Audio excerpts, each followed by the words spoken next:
So today we have a guest speaker who, before I get into her background, she's just really, when she popped onto Zoom, I haven't seen her in 16 years, and I was thrilled.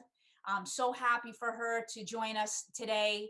She has a story that she'll share with you, and also she's a professional who has really transformed the lives of everybody around her, including myself. So I wanted to kind of remind all of you that we did have some homework a while back about how you describe yourself. And I wanted you to kind of think about 3 words that you would use to describe yourself, and then to ask a few people what words that they use to describe you. And I told Stephanie, our guest speaker, that I'm going to be actually using her as an example here for that exercise as well. But before I do that, I just wanted to give you a little bit of background on Stephanie Smyrl. She actually played at Stony Brook, SUNY Stony Brook, which is a Division I institution. She majored in English. She's done a lot of things when she was an undergraduate, including serving on the Student Athlete Advisory Committee. During her senior year, she also won some awards in leadership and a merit award from the ECAC, which is the Eastern College Athletic Conference. And then when she graduated from Stony Brook, she got a phone call from me. And I asked her to join me on my staff at Endicott College. And that was back in 2003. And when Stephanie walked through the office door and we sat down and we had a chat, the 3 things that I noticed about Stephanie right off the bat was that she was confident. She was very direct. Okay, so she made eye contact with me. She shook my hand, and she was so well spoken. And those are the 3 things that I said to myself, I need Stephanie on my staff, and I'll do whatever it takes to get her on our staff, because we had to create a little job for her so that it would really be beneficial to her to move from New York to Massachusetts. So Stephanie and I, 2003, 2004, and 2004 was my last season coaching at Endicott College.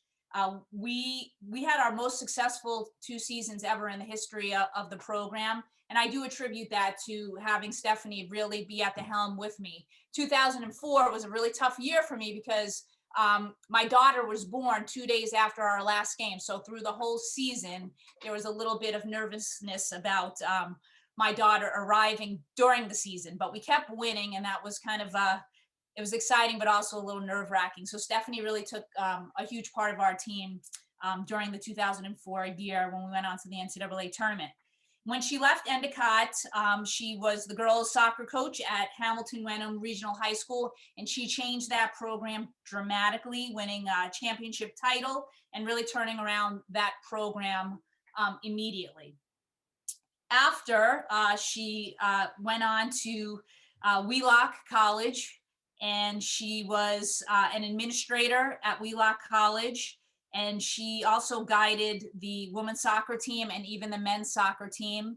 And what really stood out for me, just reading her bio, as the soccer coach, her teams won sportsmanship awards, and that's huge. So yes, you want to do all the good stuff on the field in terms of results and wins, but what really stands out to other coaches is how players compose themselves, how they act towards others, and that's something that Stephanie will talk about as well. At Wheelock, she was also the associate director of athletics, and I think I'm getting all of that right. And then she moved on to her current position, and she's at Lesley University, and she's transforming that institution as well. So Stephanie, my 3 words for you are confident, well-spoken, and direct. And I'm just wondering, would you agree with my 3 words? Absolutely. Okay. Yes. So we have a ding, ding, ding. Now, I've known Stephanie for a long time, and we've stayed in touch over the years through social media. And today I kind of think, of all the people, and I was telling Stephanie, of all the people I know, I as soon as I took this role, I listed all of the folks I thought would be really great role models for each of you and really mentors for each of you. And so when I emailed Stephanie or texted her, she got back to me right away. and said totally, without even knowing anything about what she would be talking about. And to me, those are the bonds that are unbreakable, and those are the bonds that are part of our soccer world. So without further ado, I'd like to introduce you to my really good friend. I'm getting a little like teary about this because really 16 years is too long. But Stephanie Smyrl, thank you so much. And we look forward to hearing your talk. Yeah, absolutely. Thank you so much. And yeah, going down memory lane, I started to get a little teary too. I mean, there has been huge chunks of time, right, that have passed. But for me, I'm a very visual. Like I can put myself in a place because of either there was a smell there was an experience, there was a teammate there. So I too found myself, Dina, going down that memory lane, and we had amazing experiences. And before everyone was let in from the waiting room, I was saying to Dina is that I can remember so much of my time at Endicott, and so much of how thankful I was for the time that I had there. And I say this now in my current role, and I know it sounds cheesy, but I'm going to say it, is that the experiences that I had as a student athlete, the experiences that I had fresh out of college, Dina took a chance with me. I was coming in with no experience.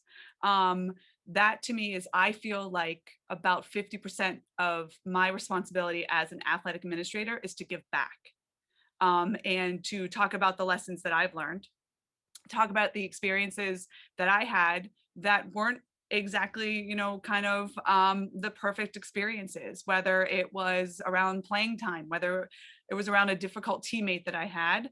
I feel like my role as a director of athletics is to make sure that the student athletes that are with us for 2-4 years, whatever it is at Lesley, that you're ready after your time that you were with us. And it's not a lot of pressure. It's easy for me to talk with families about it. It's easy for me to talk with prospective student athletes about it, because of the experiences that I have had in my years of being a student athlete. So I want to hop into kind of everything that I've put together. And certainly, as I've said to Dina, so I'm reading off of what I wrote. I know me, and me is I have to have a script.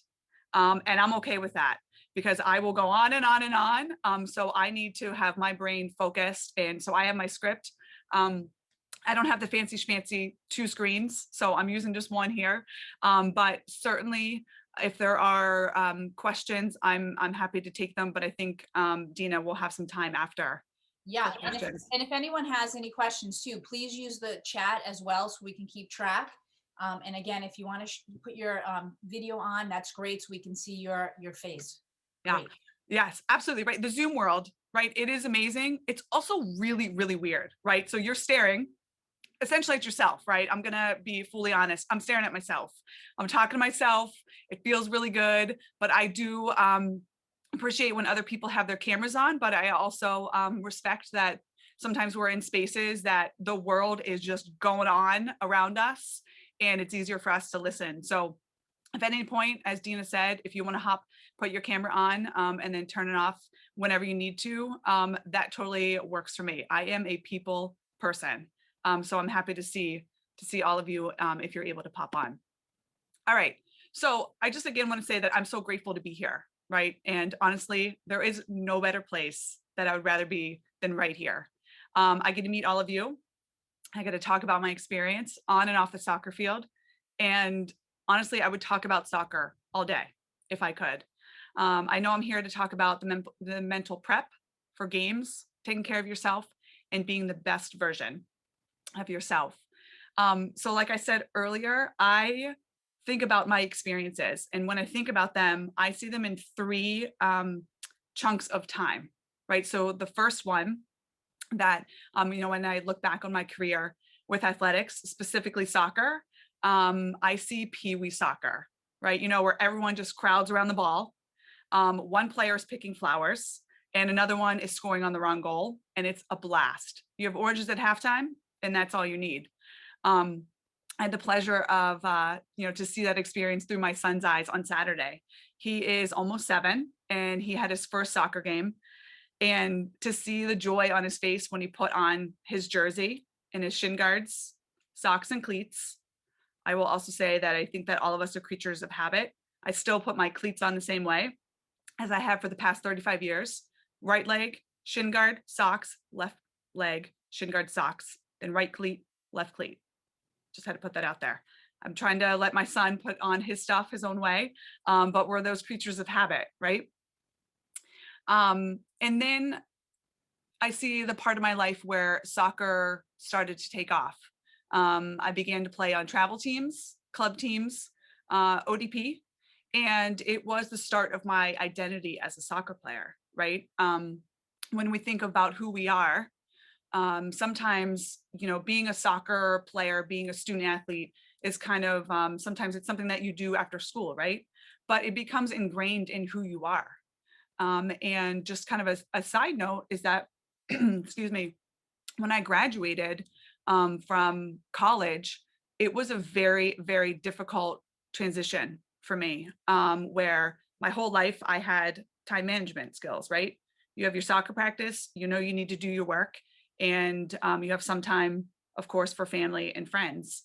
And it was difficult for me leaving after, after I graduated, when, as I have put it to families, is that you have part of your identity that's stripped away, right? So part again of me giving back as an athletic administrator is to help student athletes acknowledge that it is part of who you are. It doesn't go away. It finds its way in other parts of your life, whether it's with your job, whether you continue playing after, or whether you stay on the sidelines as a coach. So don't let go of that identity, because it is important. And I will say a little bit later about why it's important to have it on your resume that you were a collegiate student athlete. So back to club, travel, and ODP. So I gained a bit of confidence as a soccer player. I volunteered to play goal. And if we have any goalkeepers here, absolute respect for you, right? We're a different group. We voluntarily decide to stand between two metal pipes, have shots fired at us at close range, and we'll sacrifice any part of our body to stop a ball. And then we do it again, and we do it again, and we do it again. So keepers, I see you, and it's good to be different. And then the last chunk of my time is I see my years playing Division I soccer and my shift from being on the field to now on the sidelines as a coach and an athletic administrator. And while my experience as a player does not mirror my experience as a coach, there are a lot of similarities. And so as I prepared to talk with all of you tonight, I thought back to what helped me during my playing days, right? What prepared me for the practices, for the games, the highs and the lows. And a lot of it came back to being present in the moment, right? Something that I often say to my student athletes and to my women's soccer players when I coached is, for the 2 hours that you have for practice or you have for a game, you step in between the lines, right? And the rest of the world around you can go silent. And that is the power of sport. You have 2 hours where the soccer lines, again, visual, I see the soccer lines, they just come up, right? They become these walls that keep you in a bubble with your team. And it's pretty special. And so whether you're coming from a hard day of school, whether you didn't perform well on a test, whether you got in a fight with a sibling, you can drop all of that baggage before you step on the field, right? You can truly be present, be in the moment, and focus on your play and your team, right? So I always would say to my student athletes, visualize it, right? Before you step on that field, you have your shin guards, your socks, your shoes, they're all on. You're ready to go. Ball is at your foot. Before you step over that line, think about everything that you can put on pause for a little bit, and stay in the moment. And if you can stay in the moment, right, it takes practice, it takes time, but then you can focus on the little things, right? Making sure you're using your left as much as your right. You can pick your head up so you can see the entire field. Using your words as much as you use your hands to communicate with a teammate, right? The little things add up to the big things. So it's staying in the moment. This one's my favorite. Another thing for me is naps. And I'm not kidding. Naps, naps, naps. If I can go back in time when I fought naps as a toddler, I would. I'd go back in time and take all those 3-hour naps, no problem. All kidding aside, it was around my freshman year of high school, right? Playing on varsity. So our games were, I think, probably about 7 o'clock at night. Not too late, but there was a big gap of time between the end of school and then when we needed to arrive at our home field. And I remember that I would set my alarm to go off 14 minutes, right? Again, creature of habit, 14 minutes after laying down, I'd set it. And I never fell completely asleep, but it was my routine where I was able to recharge, shut the world out, and be ready to take on an opponent. And I did that every game. No matter where I was, I always took a 14-minute power nap, right? On the bus, in the hotel room, before we needed to get on the bus, any place. And I can honestly say that my game improved, right? I was mentally rested and ready to play the full 90. The next theme is probably one you've heard over and over, right? The question is, what type of player are you when no one's watching, right? I used to roll my eyes when this was asked by a coach. I'm going to be completely honest with you. I was not the player when nobody was watching that went out and got 100 touches on the ball. I didn't go down to the soccer field and run 120s. That wasn't who I was as a player. And there are players out there who are that way. And that is amazing. And let me tell you this, I want you on my team. I want to win championships with you, and I want to raise that trophy. However, the player I was when no one was watching was the person who helped pick up the equipment or made sure everyone remembered their shin guards, socks, shoes, shirt, shorts, right? Always the 5 S's. And I became, more often than not, known as the team mom, right? And it felt good. I was there. That was my role. I was the player that would be the last off the field, no matter a win or a loss, right? But looking back, those are things that I was doing when no one was watching, not even making an effort, right? That's who I was at the core, right? You can't be someone that you're not. But at the core, I was that person. And I would say that it was when I started interviewing for jobs, and I'm sure that Dina probably asked this when we had that phone call a handful of years ago, is, why were you the captain of your program when you were in college? What makes you a good leader? And I could honestly say back then, I did not know the answer. The answer often would be, I don't know, I guess just people follow me. And it wasn't until later on that I understood it was what I was doing when no one was watching. And again, it was at the core of who I was and still who I am today, right? Do I make good decisions? Yeah. Do I make bad decisions? Absolutely. But it was knowing who I was and being okay with that. So whatever player you are, right, take up space. And what does that mean, right? It means that you deserve to be the best version of yourself and no one can knock you down. Is it that simple? No, of course it's not, right? But the more you see that you're doing your best and that can vary from day to day, right? You can have a great day. You can have another day where you're ready to hang up the cleats and be out. But you have to know that you showed up, you did do your best that day, and you'll try to improve the next day. Doesn't work the next day, then you try it again. So whether you're the forward who scores 50 goals in a season, right? All of them are diving headers off of a corner kick, or you're the player that picks up your teammate off of the ground after a crushing loss. You are part of a team and you belong there. So why and how does this connect with your mental game, right? How can your role on a team affect your mental preparation?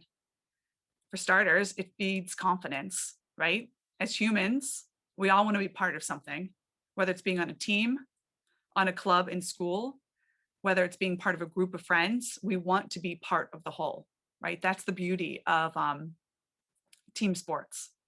But sometimes that role is not easy to accept. I'm going to give you a personal example of when I had difficulty accepting my new team role. So this was junior year of college. I scheduled a meeting with my coach, and I can still, again, right back to those experiences, I can still see my hands shaking, sweating profusely, and I am terrified to have this meeting with my coach. I've mustered up the courage. I've already told my parents the conversation I'm having with the coach, and I'm ready. So what I was going to do is I was going to walk in there. I was going to tell her that I'm retiring from soccer, right? I'm not quitting, retiring, which looking back is pretty comical. I was not happy with my playing time. I wasn't a starter. And that's how I defined my role, right? A starter who played a lot. That's it. That's all that I knew when I was growing up playing, right? I was a starter. I played almost every minute of every game. My positions changed, right? Talked that I was a keeper. At some point, I was moved to be the deep defender. I had a short stint at forward, not my jam. Played mini for a little bit in my first year of college. Looking back, it's the utility role, right? So if you are a utility player right now, you are you're what we want, right? In college soccer. So again, I defined my role, starter who played a lot. And it was difficult, right, for me when I was in school. We'd leave on a Thursday for a travel day. We would play on a Friday. We would stay over then through Saturday. We'd have a practice, and then we'd play another game on Sunday. And then we get back to campus really late at night. And I looked at it as a waste of time, right? I'm not playing, I'm not starting, I'm sleeping in a hotel, I'm not on campus. And so I looked at it as, what am I doing, right? I could be in class versus sitting on a bus heading to a soccer game. So I finally get up the courage, walk in there, and I just spill my guts with coach, right? Again, shaking, sweating, I'm retiring and not quitting. So she looks at me, we were scheduled to leave that day, right? I can still see this. So this was probably, I graduated in 3. So this was probably, it was 201, 02. So I can still see being in this office. So she said, okay, think about it. You're not coming with us this weekend. I want you to come back with your final decision. I said, okay, I thought I had my final decision. So before I walked out, she said, I was just talking about with the coaching staff, and we want to name you a captain next year and give you a little bit more scholarship money. So immediately a panic, right? I'm like, no, I don't quit. I'm not retiring. I want to be back on. And she said, look, you need to walk away for a little bit, go take the hour, 2 hours, whatever it is, and think about it. But also think about what I just said, in that we see who you are. We know who you are when we're not there. You're the person who gets the team ready. You're the person who makes sure that you're last off the field. And we see that your leadership skills are who we want, right, as the face of this program as you head into your senior year. So knowing your role, understanding your role is it's difficult, right?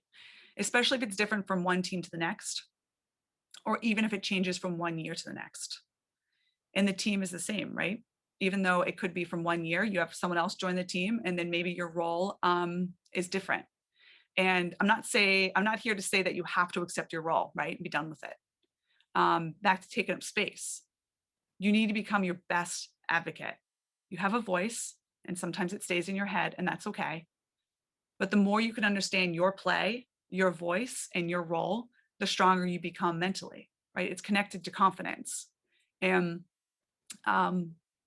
historically, right, girls and women are told to just kind of like, we'll get you. Don't be too loud.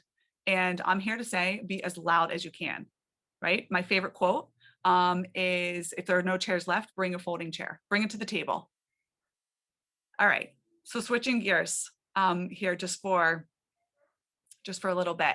And then I can't wait to hear any questions that Dina has or that the group may have.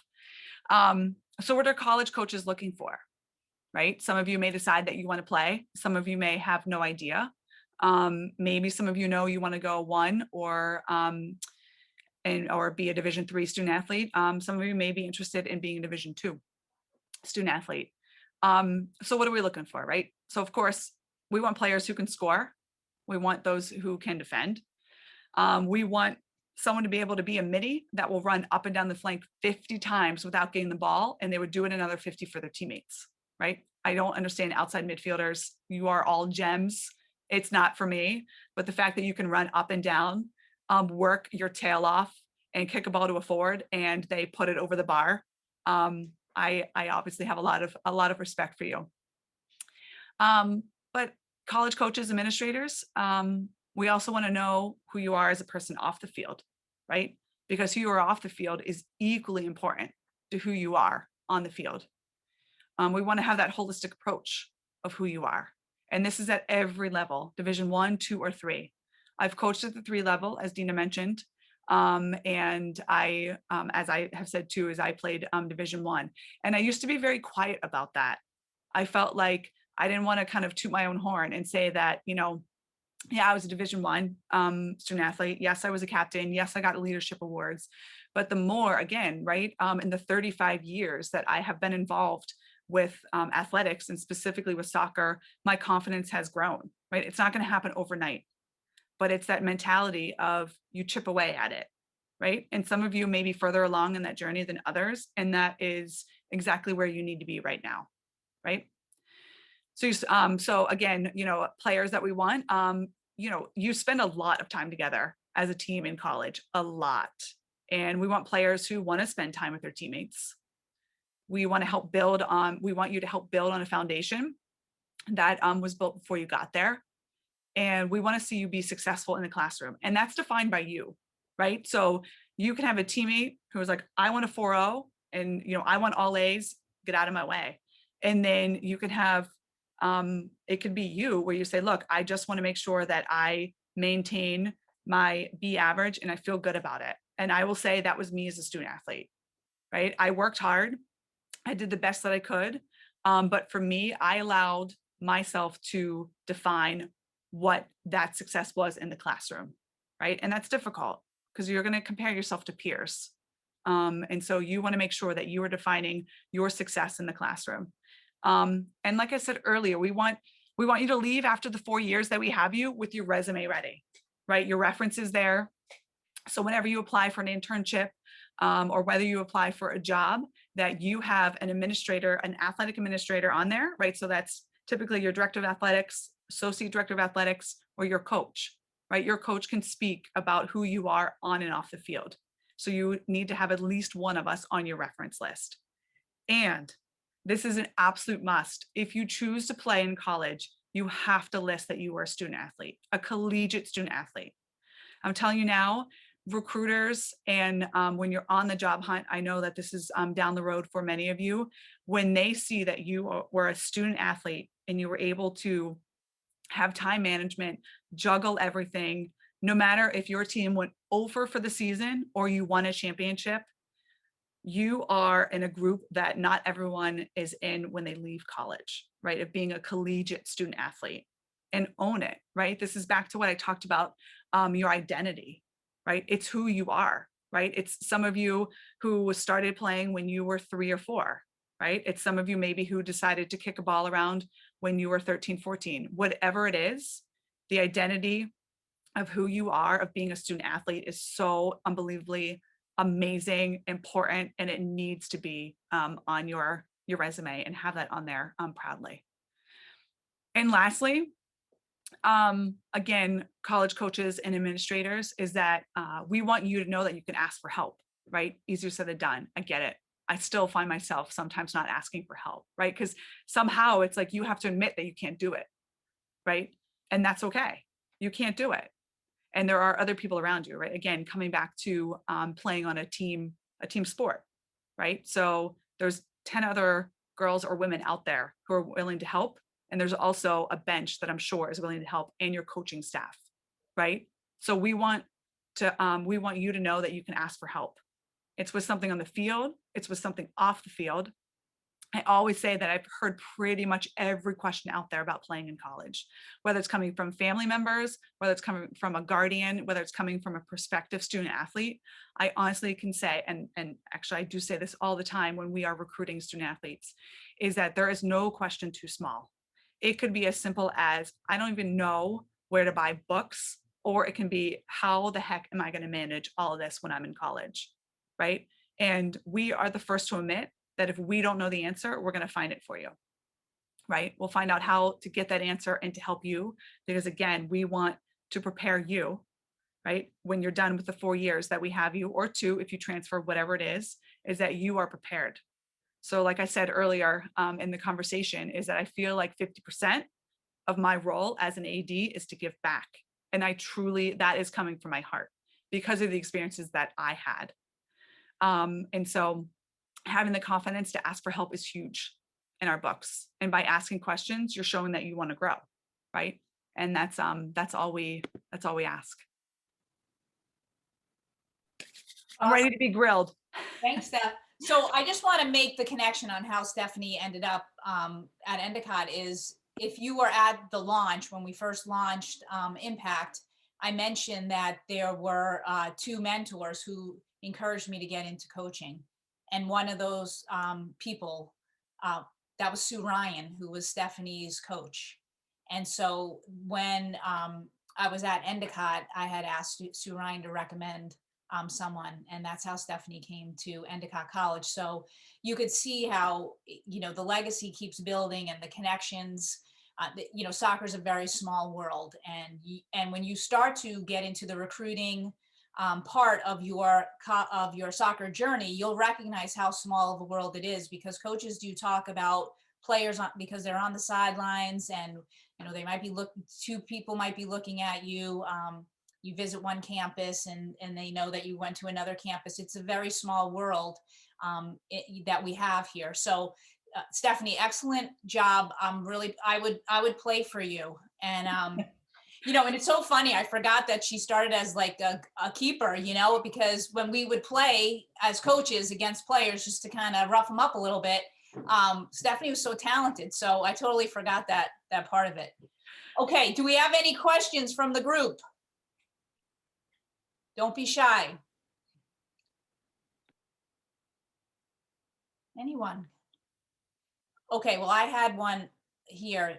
So why did it take you so long to talk to Coach Ryan? That is a great question. So it took me a long time because I think that I didn't realize that my role had switched, right? And that, I don't know, I kind of, it was hard for me to think that I was having to hang up my cleats, right? Even though that wasn't, I'm thankful obviously for Coach Ryan to have said, what she said, but I think that I didn't know that my role had switched. And I didn't have those words. And, I wasn't able to see the impact that I had as a player, right? Because again, we're so accustomed to be the forward that scores the most goals, be the defender that walks off and, her like knee is ripped open and she has grass stains everywhere, and be the midi that can run probably like a 4-minute mile. And it's all defined about, right, what's on the field, right? It's easy to get into the statistics because that's how often we are defined as, are you a good player? Or are you a bad player, right? And that's not the case, because there's so much that goes into being a student athlete. And I didn't have those mentors until I got to college, and then understanding. It was essentially Sue Ryan like smacked me over the face, right? And she's the sweetest, most amazing person ever. She would never have done that.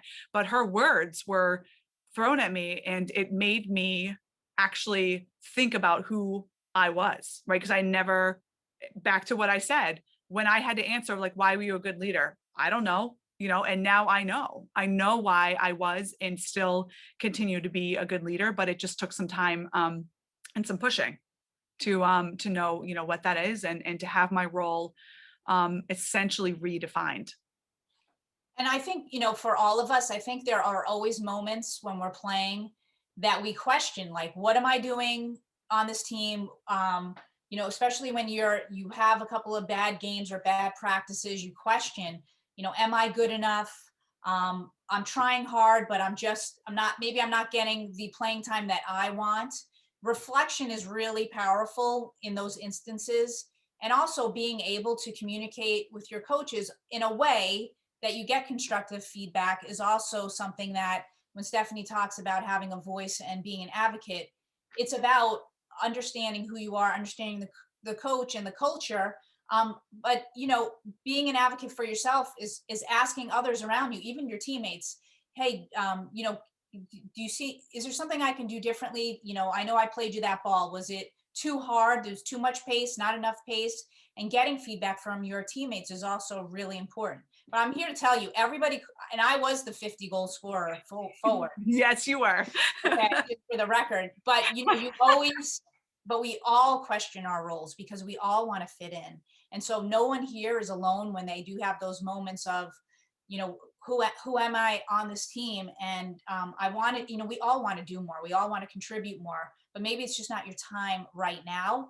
But slow and steady, I have to say, does win the race. And learning sometimes by watching, even if you're not in the game, is also critical as well.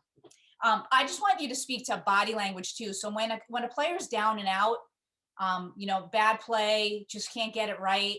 Can you speak to body language and how important it is to, you know, in the way we conduct ourselves, because people are always watching us? Yeah, absolutely. Right. So the easiest thing to do, right, when you have a bad ball, the easiest thing is say, well, my bad, right? That's in kind of like shrug, right? The harder thing is to pick your shoulders up and hustle back, right? Okay, so maybe you just pass the ball away. Well, then you get it back, right? And so it's for us, again, as athletic administrators and coaches, what are we looking for? Is that we're looking for the step that's after the mistake, right? And we're also looking like, okay, maybe they're in the same situation again. Do they have that bad ball? And that to us is not the marker, right? If you make 2 mistakes in a row, it's not a marker of, well, we're throwing in the towel, we're going to go watch someone else, right? So for us, it is, again, it's the step after the mistake. And has there been improvement? And can you understand like why you made the bad pass, right? Or, you know, why you had let the goal in. So it's back to what Dina was saying too, is it's that reflection, right? And of course it's happening in, you know, seconds because you're on the field. But it really is, the body language is really, really important, right? We can see who's hustling, right? We can see who's the 50 goal scorer, right? But again, back to that holistic approach of who you are as a student athlete, right? So again, student athlete to me always go together, always. Either you're a student of the game, or we're referring to you as a student because of you know, playing in college, right? So it is it's taking that extra step that you are going to go kind of like the extra mile, where you're not shrugging your shoulders and thinking like, well, game is over. Thanks, Steph. Any questions? If you don't want to ask, you can put it in the chat and I will ask for you. But does anyone have a question? Just feel free to unmute yourself. Stephanie, I actually have a question for you. Can you talk to the girls about being taunted, like on the field? I know it's my daughters getting in the older age groups. They've experienced that, you know, where these girls are just in their ear, trying to get them off their game. And also on the sideline, sometimes parents are trying to do that to the kids too. So how do, you know, players overcome that during the game? Yeah, absolutely. That is a fantastic question, right? It's difficult, right? It's like you have the voice in your head. Now you're going to have, you know, potentially the opponent in your head. And then even more, you can potentially have, you know, your guardians or your family that's on the side. So I think for me, right, it's visualizing, right? That bubble, right? It's that wall that comes up. Okay. And of course, your coaches are in that wall, right? You need to hear your coaches in the instruction. But it really is trying to not internalize what's being said outside, right? It's defining for you what your expectations are for that game, right? So I've always had a thing for my student athletes is before each game, think of 3 attainable personal things that you know you can do that game. And maybe the first one is the easiest one, right? The whistle blows and you're gonna, you know, obviously if you have the ball, you're gonna do a 10-yard sprint, right? And so you can check that off, right? So I think that so much is listening to yourself and having your own 3 attainable goals. And honestly, I think that it is, it's unfortunate that the taunting does come on the field. and that there will be players who are going to do that. Obviously, it gets to the point where if you have to tell the official or you have to say something to your coach, you do. But it also, I think that what equally has a lot of weight is knowing who you are as a player, and that you aren't going to become that player that is the taunting, because as coaches and administrators, we can see it. We can see it, we can hear it. And really honest with you, we don't want those players on our program. I mean, and I know Dina said that, you know, teams that I've coached have come away with the sportsmanship award, and I value that, right? Sometimes it's like, oh, well, you got the sportsmanship award because, you know, you were the team that was at the bottom of the standings. Absolutely not. You can be a phenomenal team and you can also get the sportsmanship award. So I think that the conversation, you know, if it gets to be a point on the field, is having that conversation with the coach, but also, and it's hard, blocking it out as a, you know, as a student athlete. Great, thank you. We do have 2 questions in the chat. Catalina from Bayside FC 07, what are some characteristics you look for in players? I love this. Yeah. What are some characteristics? Okay, so of course the hustle, right? Like I was saying, like what happens after you've made a bad ball, or what happens with your opponent scores? What happens when you score, right? Are you there to celebrate with your team? Are you over there like singing into the corner flag like it's a mic, you know? And it's okay to be showy, but the characteristics that we look for is, how are you as a teammate, right? Again, you can be that flashy player, you can be the quiet player, but what are you doing while you're on the field? What are you doing during warm up? And what are you doing after? And so the characteristics for us is a team player, and it's also someone who wants to take the whole team on their back, right? If you're down 1-0, 5-0, 10-0, whatever it is, or if it's a tight game and you're up by 1 or 2, right? So are you willing to take the team on your back? And you can do that when you're on the field, and you can be doing that on the sidelines, right? It's easy to sit on the sidelines, not getting playing time, not cheering on your team, thinking about everything that someone else is doing on the field, right? But can you, again, think about what you're able to do and what you're able to bring to the team? And again, being confident with that. As you get further along in the recruiting process, something that we love to see is when we have conversations with you. Family members have great conversations. I know that they want to talk with the AD, with the coach, and we completely understand that. But where we want to see is the confidence, right? Because we want you to come play for us, and we want you also to be happy with your experience and to get to know the coach. And it starts with you writing that email to a coach, you making that phone call to a coach, and you communicating directly with us versus going through, you know, a family member. Great, thank you. Maggie O, Aztec 04. If we play multiple positions on the field, how do we determine which position to play in college? Maggie, you're speaking my language. Again, utility players, right? I mean, I love a good utility player, right? Because to me, what that is indicating is you're willing to step up in any way, right? And it doesn't necessarily mean that you're willing to step up to get on the field, okay? It means that you're willing to step up and say, Coach, I'm ready, however you need me. I think that when you're starting to look at colleges, if you do feel a little more confident in one position, I would stick with that, but I would not hide all the other positions that you play, because you know, you want to look at what does the team have, right? So who's graduating? Maybe they're going to have 8 forwards graduating, and forward is your position. Well, then you want to kind of put that at the forefront, right? That's how you can sell yourself to this institution, is that you are forward. I see that you're graduating 8 and I'm your next top forward. But I would never sell any position short, because again, back to what I was talking about, roles switching. Of course, your position can switch when you're in college, right? I mean, you maybe have never been exposed to a certain system, that when you go to college and your coach is now running a different system and you actually don't like being an outside midi in it, and you're better suited to be in the middle, right? And you're able to play there. So I would say, don't try to narrow down your position, but know when you're looking at teams about who it appears that's graduating, and then also be able to sell every position that you play to that coach.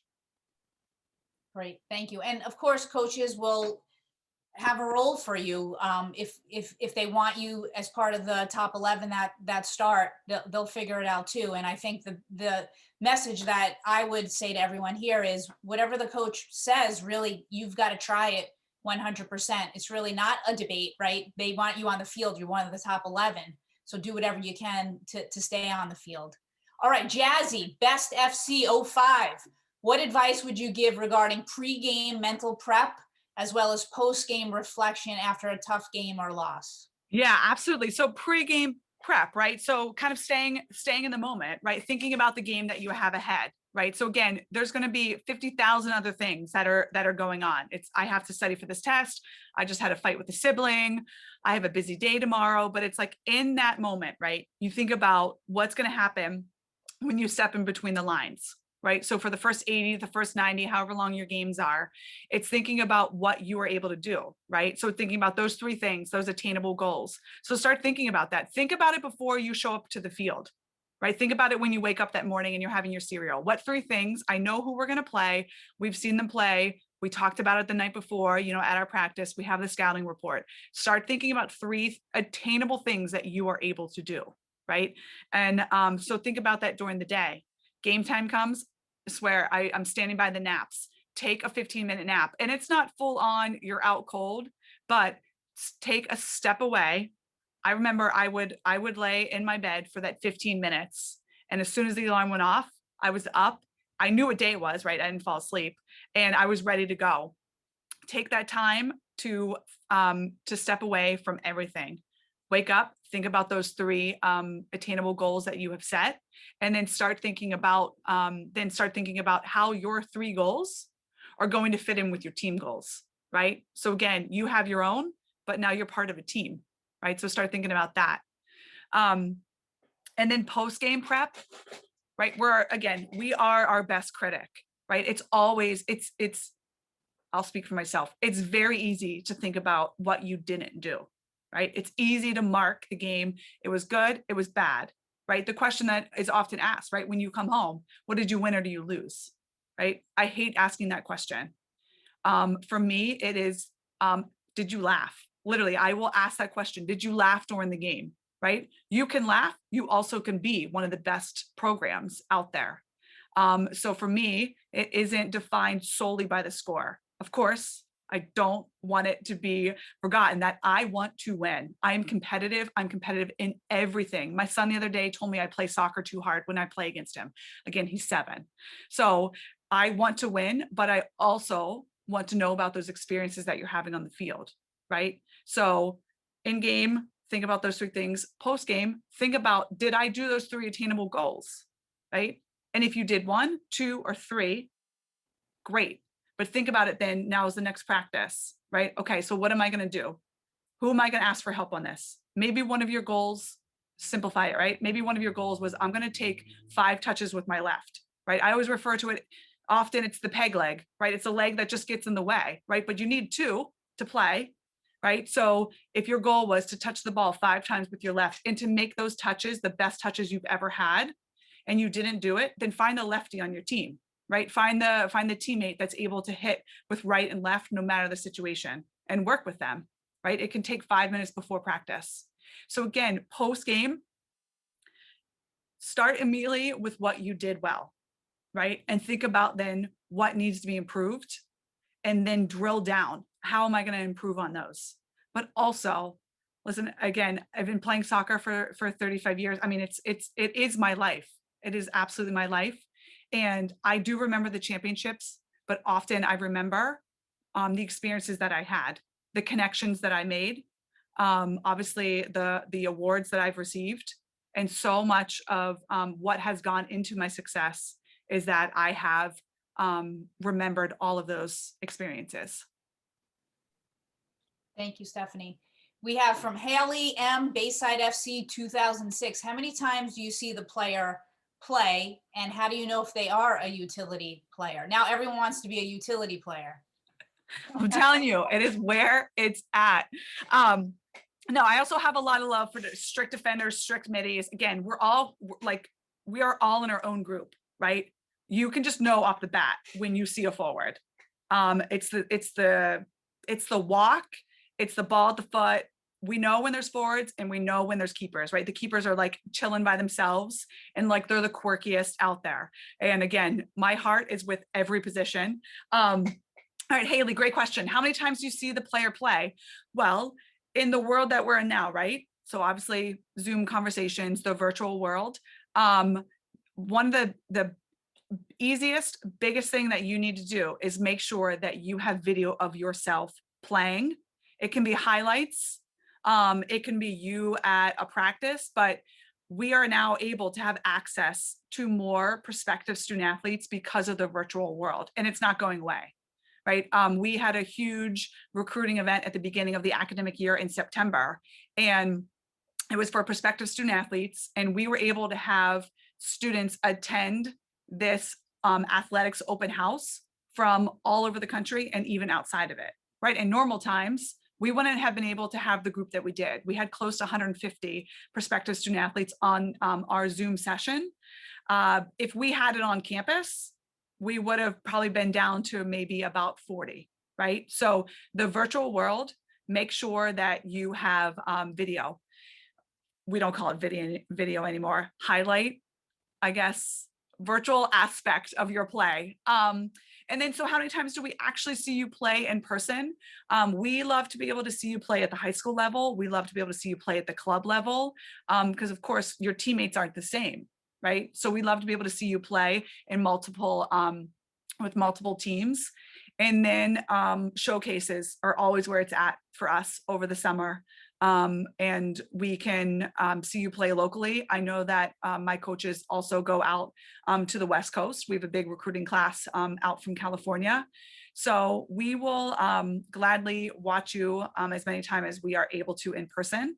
And then the second part, and Haley, I hope that I'm answering your question, because I'm not putting necessarily like a number to how many times we see you play, but we certainly would love to see you play when your junior year, right? So rising juniors, right? So over the summer, when a lot of you were starting to think about like, where am I going to go? Do I want to stay East Coast, West Coast? Do I want to play Division 1, 2, or 3? Is when the showcase circuit starts to really pick up, right? So we'll probably start to see you when you're playing your junior year that summer, going into your senior year, right? And how do we know if you are a utility player? Again, that comes from us being able to see you multiple times, right? So if you are defensive, player, and you're playing on your high school team, and that's where we see some of your highlights, but then you come and you play on your club or your ODP team, and you're a forward, then obviously we love to be able to see that, and we love to get to know you, right? There's always space and time for you to be able to talk about your play. So again, going back to, we really enjoy talking to the prospective student athlete. Great, thanks so much. And Stephanie, one special thing about our league is that we actually are hosting our own showcase. So it's a mixed club event. So what we do, and it's May 23rd, is we're actually mixing all the clubs in the age groups. So they will be just like as if they were in a showcase situation. They will step on the field with players they don't play with all year long. And so we're trying to simulate that. And we have college coaches who will be in attendance, and we will be recording the event as well. So we're trying to do the best we can to give that extra value to our players, and something that we're very mindful of. So we're doing that as a mixed club event shortly. So we're really excited about that. It's the first time we're doing it with all 6 founding clubs, which Love it. Yeah. So we're out almost to the end. I think we have, let me just see here. Just one more thing. Do colleges typically only focus on watching juniors, seniors playing versus the younger groups? If you can answer that. Yeah, absolutely. I mean, I think that there's a lot of development, right? That happens when you are a freshman or a sophomore in high school. We do not discount that year at all. Of course, we have to follow NCAA rules, and we can't begin to fully recruit you until your junior year, second semester of your junior year, right? So we can't come after you when you are a sophomore. We can watch prospective student athletes, but we can't engage with you, right? So there are limitations on what we're able to do. So we do tend to focus on the juniors and seniors, but we know who's coming up, right? So and it varies from team to team and coach to coach. But I know personally my women's soccer program, he has his class ready, set the year before. So he finishes his season, he already knows who's coming in next. So it always depends, but we are always obviously out there on the hunt. One more question from Bayside team manager. She loves the strategy. You discussed about being present when between the lines. Do you have any strategies, verbal or visual cues that you use to help your players get into this mindset? Yeah, absolutely. I appreciate you bringing that up. So yeah, I literally I wouldn't let my student athletes step on the field. Like, so, you have your boundary, right? Your soccer field, and they're putting on their cleats, they're yip yapping, they're getting all their gossip out, where then everyone was ready, shin guard, socks, shoes are on. I would say, look, before you step on, so not even a toe, and it became a joke, right? They would try to put their toe over the line. I'm like, before you step on, picture what the field is, right? So picture it's almost as if I see the most beautiful nature picture ever, right? So picture that, and that you are stepping into that oasis, right? It sounds cheesy, but again, virtual person through and through. So picture that and say that before you step over the line, think about everything that you want to put in your bag, right? So not a good day. Again, I have 50,000 things I need to do. Literally picture writing it down on a piece of paper and tucking it into your bag. And then you step on the field. And so again, I picture just kind of those, the bubble, right? That you get to step on, and knowing when you step off the field that you will have to go back to those things that you put in your bag. But for that moment, you get to be with your teammates, focusing on the task at hand. Great. Stephanie, thank you so much for spending an hour with us today. I thought it was fantastic. Super great to see you. And I'm so glad that everyone here was able to experience your energy.